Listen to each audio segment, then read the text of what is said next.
Hey there, stranger. Anna? Where the hell are you calling from? I thought you were a client. Payphone. I don't have any signal out here. It's good to hear your voice again, Maria. Yeah, same. How are you? Are you doing okay? Well, things are a bit weird right now. Weirder than usual, I mean.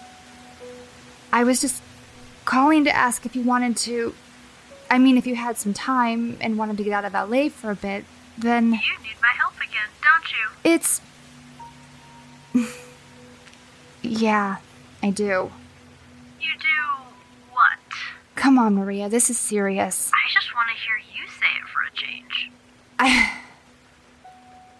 I need your help, Maria. It's getting really messy out here, and I'd really appreciate it if... Where should I meet you? You're... Maria, I'm not joking. It might be dangerous out here. When isn't it? I can handle myself. I didn't say you couldn't. It's just... Look, we can argue about it when I get there, alright? Sure you want to lose again?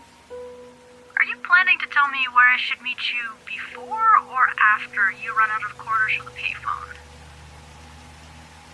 Oslo County, Nevada.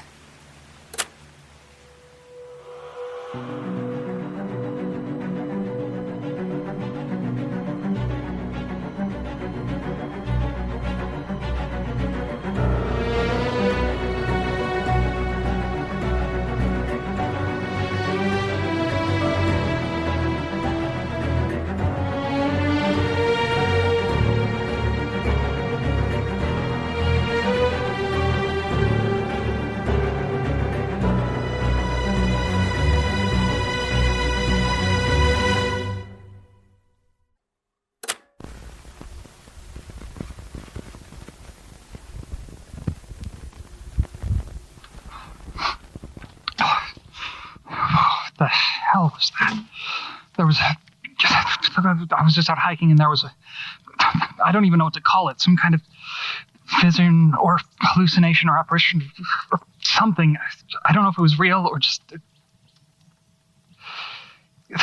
Sorry, I thought I was ready to start. I need to catch my breath before it... Sorry, it started rolling before I realized I...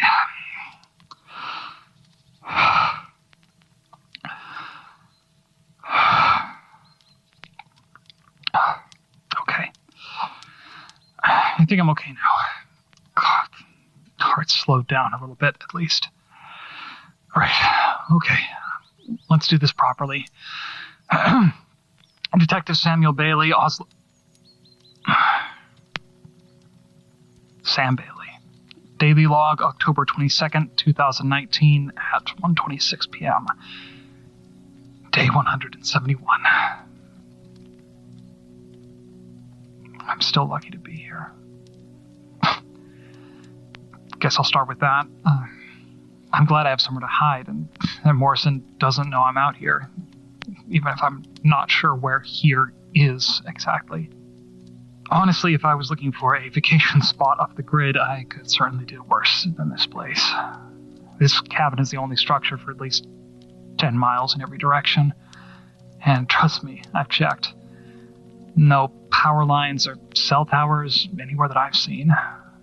There's an old rotary phone in the living room, but the cable's been sliced and the receiver smashed to hell.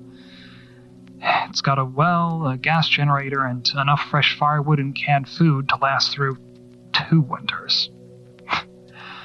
In short, a prepper's paradise. A perfect little garden spot to wait out the end of the world.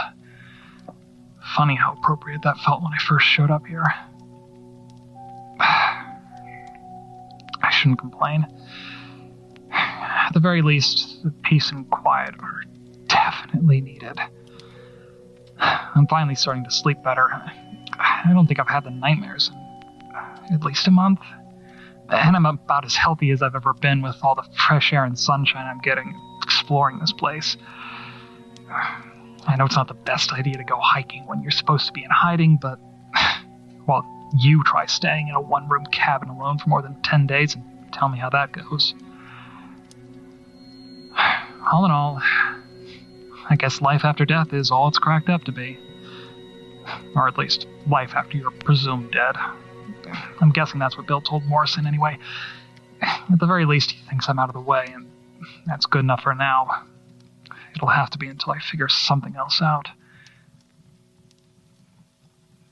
I know I keep going through this over and over again, but I kind of think I have to. It's hard to keep track of things out here, to stay connected to everything that happened before.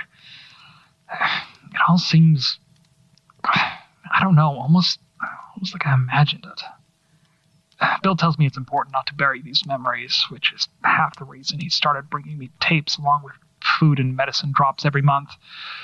I tried journaling, but, well, Sheridan's the writer, not me. Even if I am taking a page out of her book recording like this, I guess. I'm rambling. I need to talk about what just happened.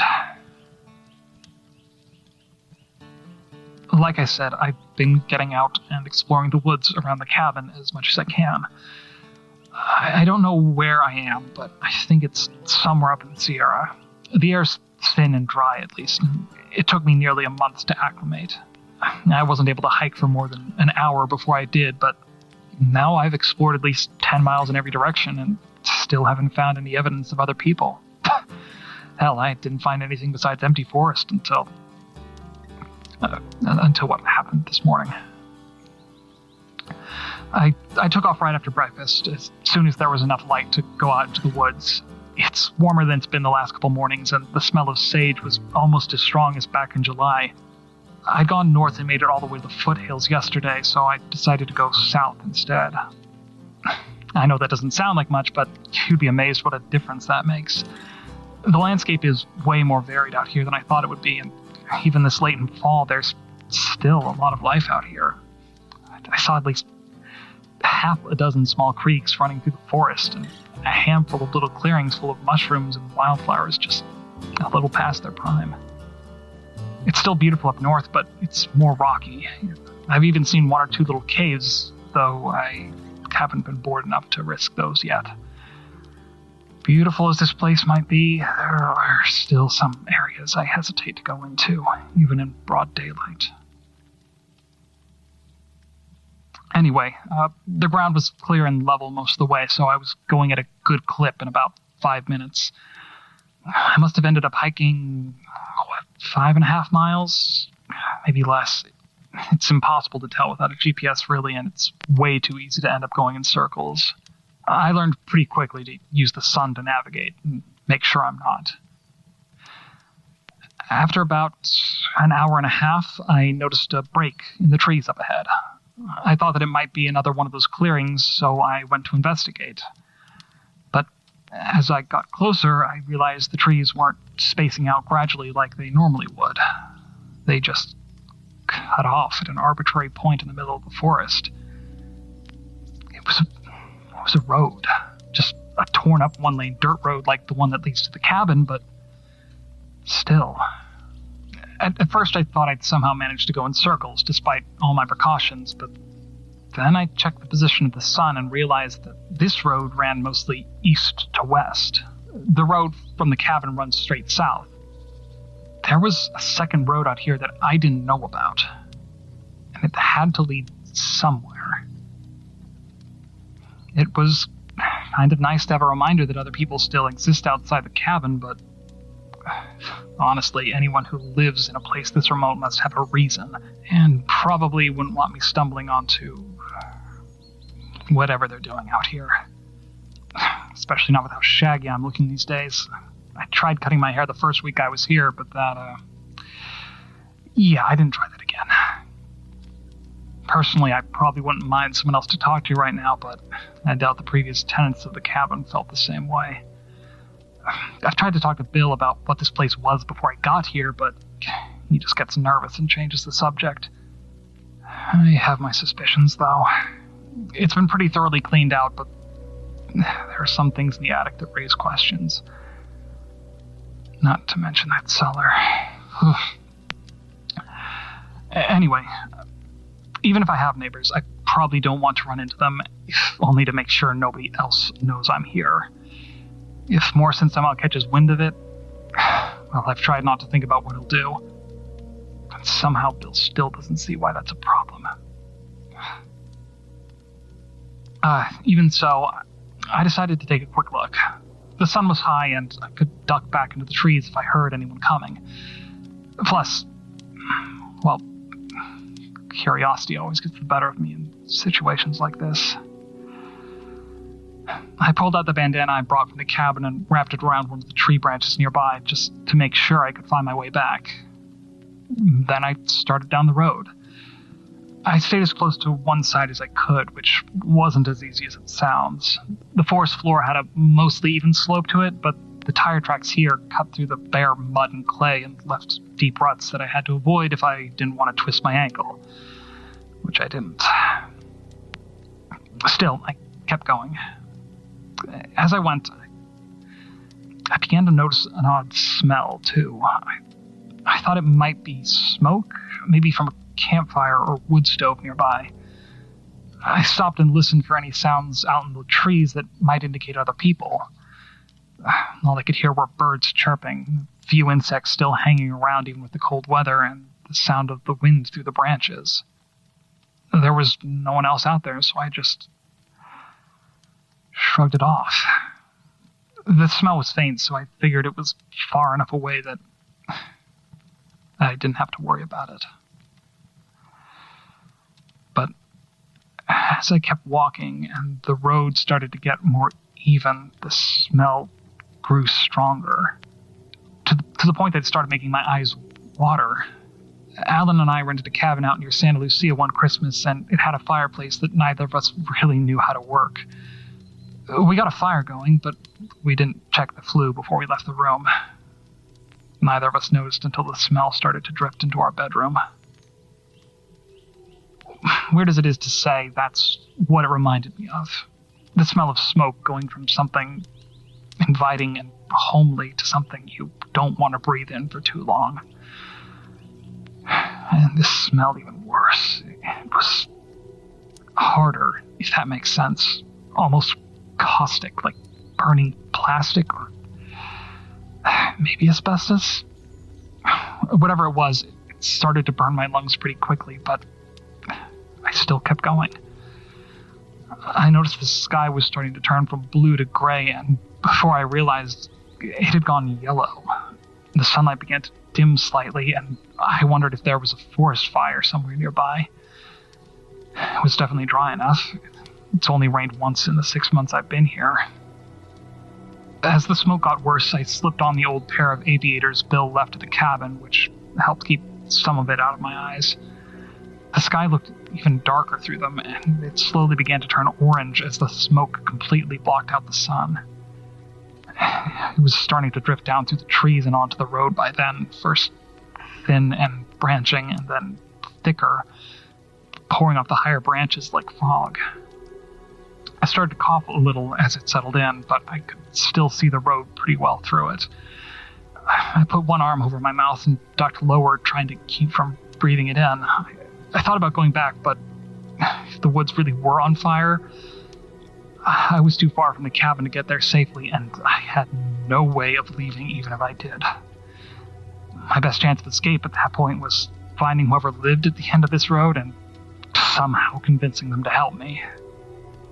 After a while, I saw the road coming to what looked like some kind of turn-off. I hurried towards it, only to find that it wasn't the entrance to a driveway or campsite, but a little overlook on the side of the main road. If not for the smoke, I thought that it would probably have a commanding view of the little valley below the forest. I stopped and tried to get my bearings, looking up to see if I could still see the sun. By that point, the haze had become so thick that I couldn't even see a faint glow from where it should have been. The wind suddenly kicked up, blowing most of the smoke further down the road and clearing the air a little. I breathed a sigh of relief, but then I saw the valley. Or at least what was left of it. It was blackened and charred, covered with trees, stripped of bark by the heat and looking pale and skeletal against the ash.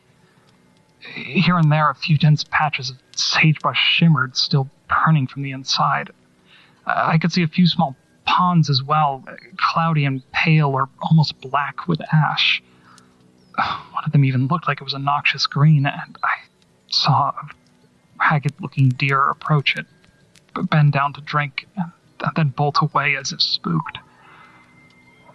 I don't know how I can remember all that. I only looked at it for a moment before the mountains caught my eye. It was wreathed in flames, the trees nothing but faint, dark shapes against a sheet of orange fire that covered the entire slope. No, the entire mountain range. Every peak was burning, sending huge plumes of smoke up towards the flat orange sky. It was even darker behind the mountains, and I could see another flickering red glow in the distance shining up from another wildfire burning somewhere farther away. Like the whole world was burning just out of sight. I realized then that this couldn't be real. Even if a fire had started while I was walking, it couldn't have spread across the entire range in the last 2 hours. Even if it had, I would have noticed the smoke well before then. But even so, I remembered what Morrison said about things created by the kinds of things that created me. How they're just as dangerous as they look, even if they aren't entirely real. So I turned and ran, or walked as quickly as I could on the uneven road I could barely see. The smoke came back as soon as I turned around, and after a while it started to remind me of the lake. No sense of up or down, and no air to breathe. I choked and coughed as I went, squinting just to see where I was going. There should have been no way to get lost. There were no turn-offs on the road, and the bandana I'd left to mark my way should have stood out, even in the yellow-gray haze. The road kept turning slowly to the right the whole time, banking slightly at a few points, but not really changing direction. Finally, I noticed a slight turn up ahead, and I rushed over, hoping it might be a way out, and I realized it was just the same turnout I'd started from.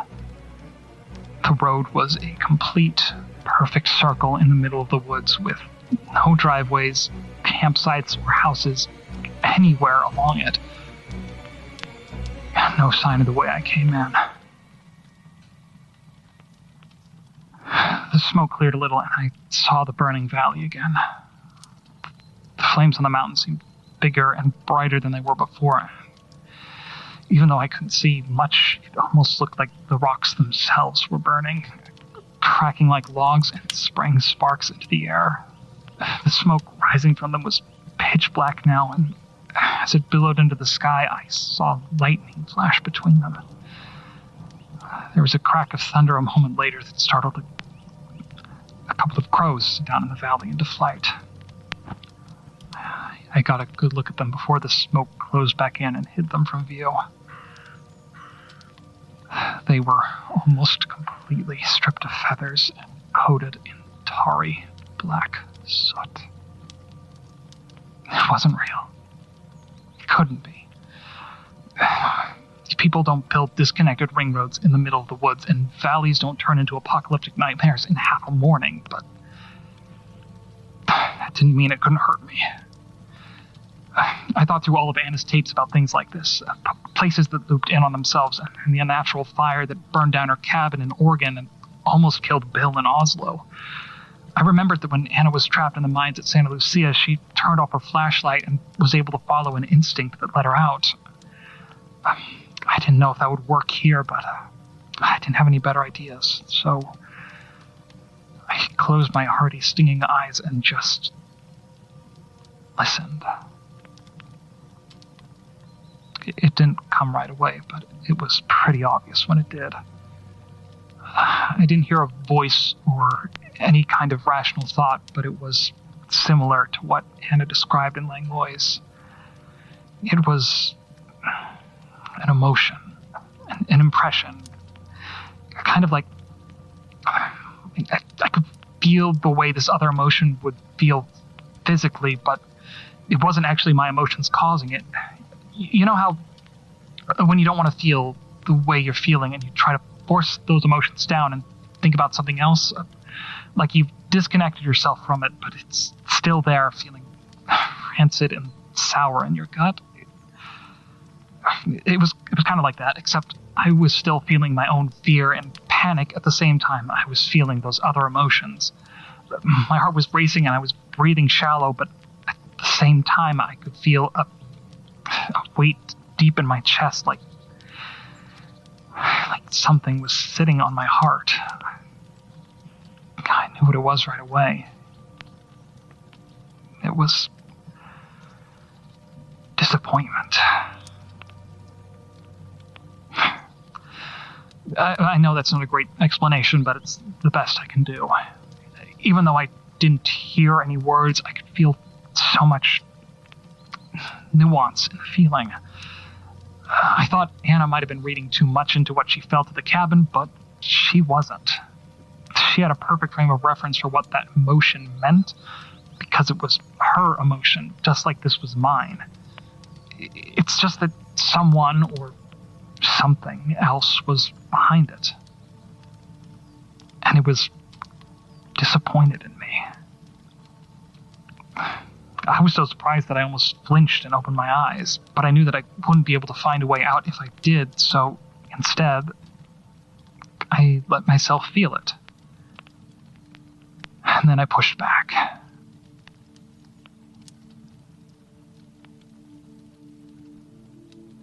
I've had a lot of time to think about what happened in Agate Shore. What I did when I went into the water. I'm still connected to whatever's in the lake, and have been ever since I was a kid. And even as I pushed back on those alien emotions, I heard the sound of waves lapping on the shoreline. So I don't know what the word for it is. Reached out? Let it in? Honestly, it was more like I just listened to it for once rather than trying to push it away. I let the sound wash over me without fighting it, and the moment I did, the smell of smoke vanished. I opened my eyes before I realized what I was doing, and was nearly blinded by the sudden brightness, even with Bill's aviators on. As soon as I could see again, I looked down towards the valley. It was green and vibrant as the rest of the forest, and even though the trees on the mountain were thin and dry, they definitely weren't on fire. I could see for miles in the clear, crisp air, and the only smoke rose from somewhere near the horizon, thin and blue over a town that was too far away to even make out. Whatever I just experienced, it was over. I still bolted down the road as fast as I could. The bandana was exactly where it should have been, and I found my way back to the cabin as easily as I ever have. I didn't see any other signs of fire or smoke. So far as I can tell, it only affected me, not the forest itself. I even startled a couple of very healthy-looking deer and crows on the way back, but I was in too much of a hurry to really appreciate the fact that they were okay. I'd almost be tempted to say I imagined the whole thing, if not for...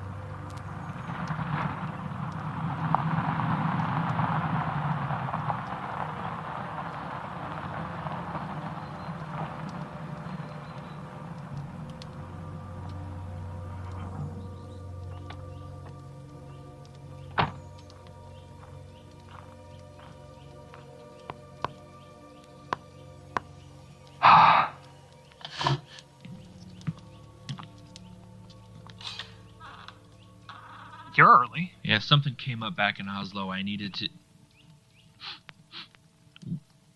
Why does it smell like smoke in here? Oh, that's just me. Not like that, Bill.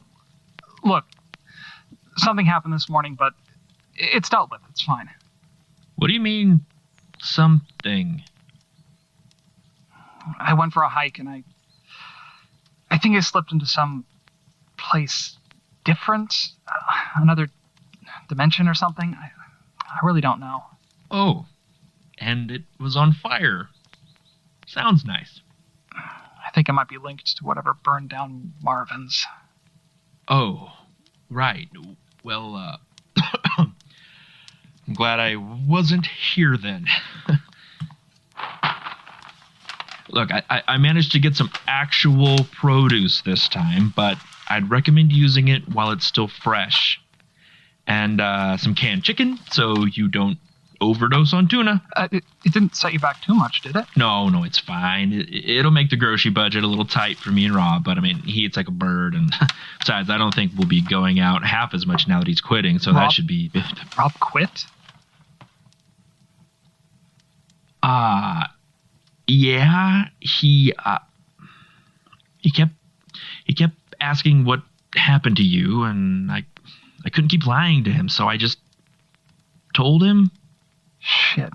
You didn't... No. I didn't mention this place. I'm still the only one who knows, but I did tell him what happened with Morrison. And he quit. Smart man. Don't give me that. I've been getting enough of it from Rob. Good to know there's at least one sensible person in your relationship. Knock it off. Morrison, he might be a prick, but he gets shit done. We're helping people. Sure. We are. You don't know what it's like in Oslo now. The kinds of things that have come out of the woodwork since the Echo died. We're keeping people safe, and maybe Morrison goes a little overboard sometimes, but he's the only person even vaguely prepared to deal with this stuff. Just end of story.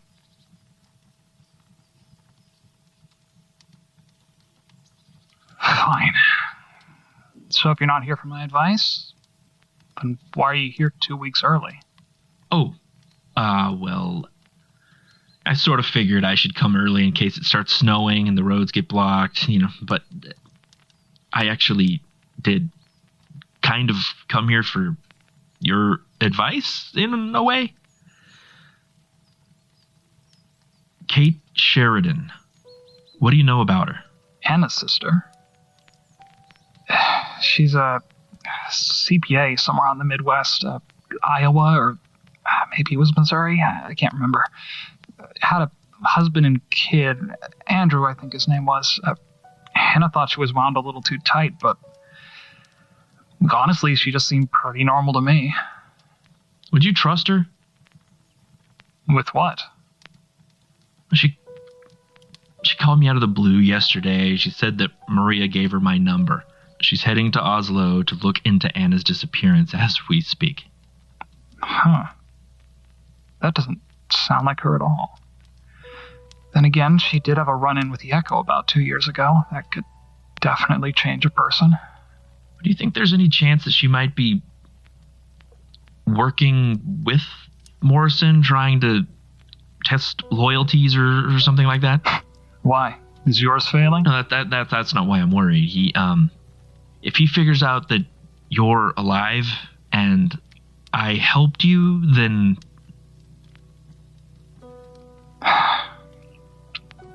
Honest opinion? I don't know. Not for sure. I don't have any reason to think she's helping Morrison, but I can't say for sure either way.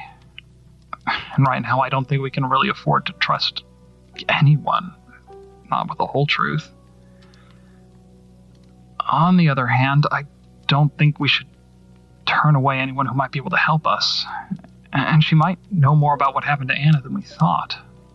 So we should help her help us, in other words. You sound like Maria. Did Kate say how she's doing, by the way? No, I think that call was the only time they talked, and I haven't heard from her in nearly 4 months. I'm starting to get worried about her. You and me both. Oh, shoot, I didn't realize this was still recording.